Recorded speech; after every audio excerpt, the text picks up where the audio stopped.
This is Mark Cooper then, ahead of Carlisle away. Mark, obviously a couple of results haven't gone your way. How do you make sure that it doesn't turn into a run? We just got to keep believing, keep giving the players confidence. They've done well so far. We've had a couple of things that have gone against us. We played remarkably well at Lincoln. Should have got the result, we didn't.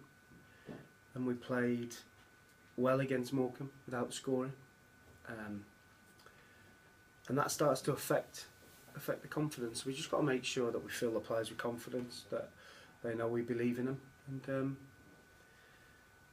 if we keep doing the right things, then the results will come. And how much is it a test of their mettle to be able to keep doing those right things, keep making the right decisions on the pitch, and not let the last couple of games affect them? They have to show courage with the way we play, because once it starts getting a little bit edgy, the crowd shout for them to whack it forward. Let's get it in the box and get it forward, and we're not built for that. We have to keep playing the way we want to play. At times we have to mix it up, of course, but we have to keep believing in what we do.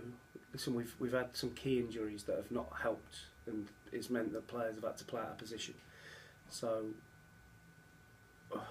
hopefully after this weekend on Tuesday we'll have everybody back for the next league game. And obviously that could be fantastic, but presumably it means you're still without those one or two for this weekend then? I would probably think so. Grubb might have a chance. Obviously Shepherd he's going to be out for Saturday and Tuesday, as is Collins. But after Tuesday those two will be back. But we'll see how Grubby is tomorrow before we travel. Obviously it's a long trip, and I suppose the first thing you've got to get your head around is actually spending 5-6 hours on a coach, however long it takes to get up to Cumbria, so that you're not beaten by the time you step off the coach. Yeah, but listen, it is what it is. We'll break the journey up. We're gonna do some activities on the way up, or train on the way up, and make sure that we break it up and keep the players fresh. And actually, while you're trying to keep the players' confidence high, is actually a long time spent together quite useful in that way? Can you use the time positively? We can do. Sometimes it's good for the players to be away from each other and have a bit of time off, but they have no choice when we're travelling away. They all get on well. We've got a really small group, but they're tight knit, and they'll be fine. Carlisle on a bit of a good run at the moment. Did you have someone at their 4-0 win at Swindon on Saturday? Yes, yeah, and I've seen the game back myself. Got some good players. Got two really good centre forwards that always want to be in the penalty area, always want to be in the 6-yard box, and always want to run in behind defenders and cause problems. And we'll have to be on our guard, but it's on the day. If we play well, we have a chance to win, and that's what we have to do before we start worrying about anything else.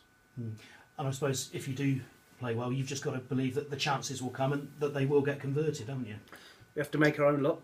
We have to run hard. We have to make sure we get numbers in the box. We have to make sure that we stretch their defence. We've not been doing that of late, and if we do that, it gives us more room to play and to get our better players on the ball.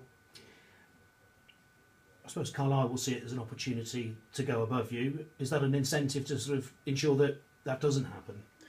Paul, I'm just really focused on the game. Do you know what I mean? I think there's too much talk around this, that, if that. It's about 11 players v 11 players on Saturday. And whichever team perform the best generally will win the game. So we've got to do everything we can to get a performance out of the team. If we get that performance, we have a chance to win the game, and we'll be wherever we are in the league. Away from the game, an interesting bit of speculation, potentially quite mischievous as well, suggesting that Forest Green in for Mo Issa from Bristol City. What's your reaction to that speculation? That's the first I've heard about it. Mo Issa's at a championship club on very big money. Would he come to Forest Green? No. Would Christian Deutsch come back to Forest Green? He'd probably want to, but there'd be far bigger clubs than Forest Green that would want to take him. Big League One clubs. So would Mo Issa come to League Two? I very much doubt it. Was he here at the game? No. Thank you. Good luck. Mark, John Sheridan's been speaking about, he's not quite sure why Carlisle's away record is better than the home record. It's because Forest Green scored 17 goals away rather than at home. It feels like two similarly matched teams. Yeah, there is similarities, and I see it. Watched a lot of Carlisle. I think their manager there, wherever he goes, he does well, doesn't he? And They try and play. They got threats, and so have we. And sometimes it's difficult to play at home because there's a great expectancy on your team, and that's what supporters do. They want you to be scoring loads of goals and get the ball forward, and there is an expectancy. Sometimes away from home, there's a lot less pressure, and you have that freedom to go and play. So that's it, that freedom. Do you feel like a game away from you normally just come at the right time? Maybe. Let's hope so. We've done quite well on the road, and our last performance as Lincoln, we were outstanding. Oxford, we should have won. So let's hope we can go and replicate that at Carlisle. Cheers, Mark. Thank you. Well done.